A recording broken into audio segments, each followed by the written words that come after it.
Psst,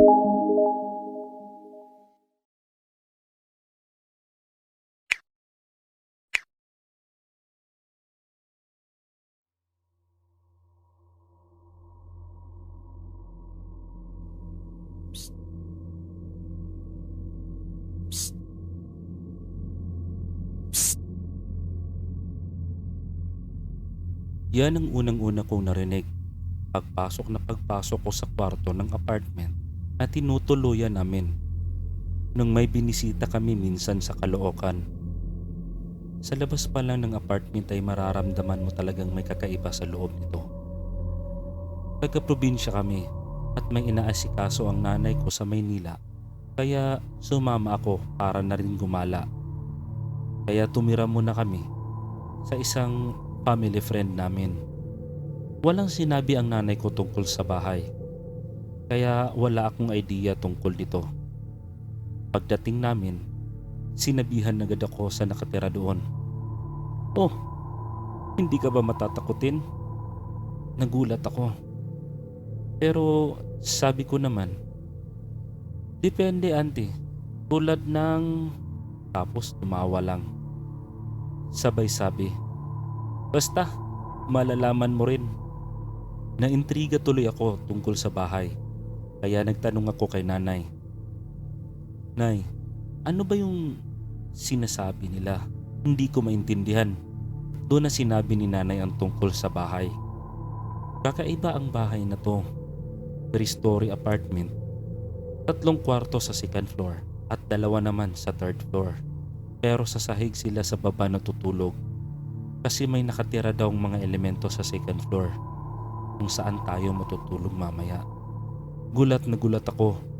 Gusto ko na rin tuloy matulog na lang sa sahig. Pero wala nang bakante sa baba.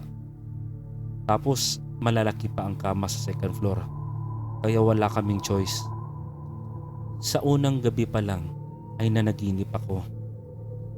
Isang batang babae. Nakatayo lang siya malapit sa hagdan. Tapos maya-maya may isang babaeng nakaputi na nasa ibang kwarto naman nakatayo. Parang binangungot na tuloy ako. Buti na lang nakagising ako. Kinaumagahan ay kwento ko agad sa mga nakatira doon ang napaginipan ko. Nagulat sila kasi ang multo o elemento nakikita sa second floor ay isa rong batang babae at isang white lady. Ilang beses na umano nilang nakikita ang babae sa second floor. Kung nasa baba sila ay nakikita daw nila minsan na nasa hagdan. Minsan kumakaway pa. Pero hindi ito bumababa. Pero ang ikinakatakot ko ay ang pangalawang gabi. Bumisita ang pinsan ko na trainee pa lang sa pagpupulis sa panahong yon sa Campo Crame. At doon siya natulog sa ibang kwarto na merong malaking salamin na nakaharap sa kama. Sabi niya sa akin, "Tabi na lang tayo matulog para naman may kasama ako." Umuo naman ako kasi wala din akong idea. Una na ako umakyat sa kwarto dahil pagod na pagod ang katawan ko sa buong araw na aming nilakad. Pagpasok ko sa kwarto ay biglang may sumitsit sa akin at biglang nagsitayo ang mga balahibo ko. Nagdesisyon akong bumaba na lang, pero nakasulubong ko ang pinsan ko paakyat na hagdan. Pero tahimik lang siya at pumunta muna sa CR, kaya di na ako tumuloy sa pagbaba. Maya-maya pumasok siya. Sabi niya, kagagaling lang daw niyang kumain, kaya matagal siya umakyat. Nagtaka ako kasi nakita ko siya pumasok sa CR. Pero pinawalang bahala ko na lang yun. Nang natulog na kami, nakaharap ako sa dingding ng kwarto habang ang pinsan ko naman ay nakaharap sa salamin. Nang akmang matutulog na ako, biglang umalog ang kama na para bang binuhat at binitawan bigla. Nagulat ako kaya napatayo ako bigla. Ang akala ko may lindol, pero wala naman. Ang pinsan ko tulog na tulog na. Nang bumalik na ako sa pagtulog ay biglang may kumalabit sa akin.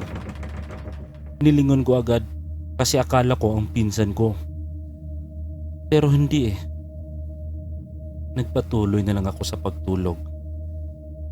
Pero maya-maya, may kumalabit na naman at sa ulo ko pa.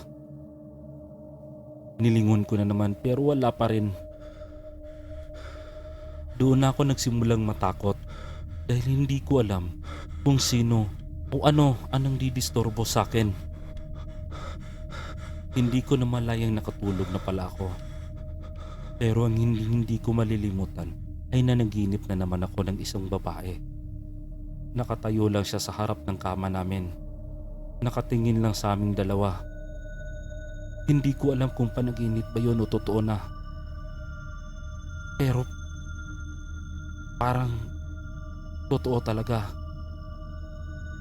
Kinaumagahan sa huling araw namin, kwento ko na naman sa kanila.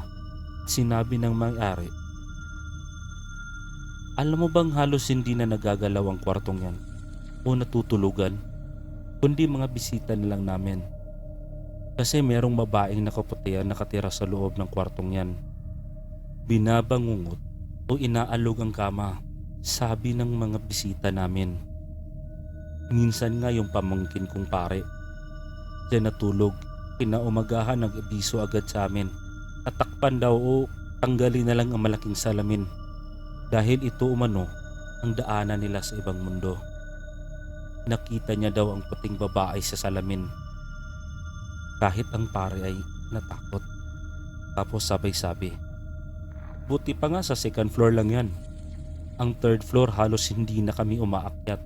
Kung may kukunin kami sa attic o sa kwarto, dapat dalawa kami. At walang iwanan.